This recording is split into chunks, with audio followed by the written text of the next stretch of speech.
Okay, so this is the recording video for this problem.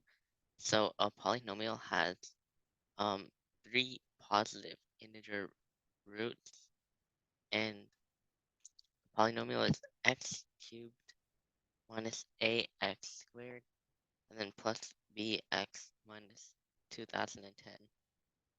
And we want to find the smallest possible value of a. So Vieta's formula,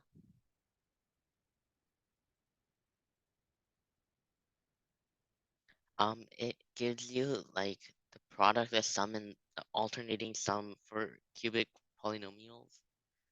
So the product would be um, the constant. So it would be the negative constant, and the negative constant is negative of the constant, which is negative of negative 2010 is 2010, which means the roots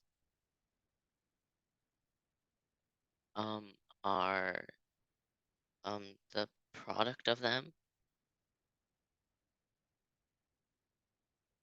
is 2010, and 2010 is 2 times 5, 2 times 3 times 5 times 67. And um, so, well, you can kind of like guess it from here, but the sum of, I mean, well, if you go from 567 kind of has to be 67, because that's kind of like how it is.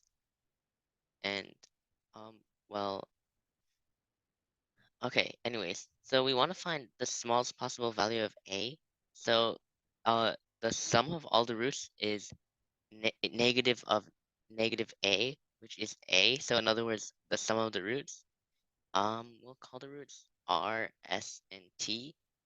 So r times s times t is 2010, and r plus s plus t is what we want to find. And so to minimize the sum, you want to put like the closer ones together, and like um pretty much you could kind of like test which one is better between like these three cases. So you can have 6, 15, or 10, and 6 is the smallest. So the roots R, S, and T, they're like 5, 6, and 67. And so that's the smallest, and you would get 5 plus 6 is 11 plus 67. The answer for the smallest of A would be the sum of all of them, which is 78.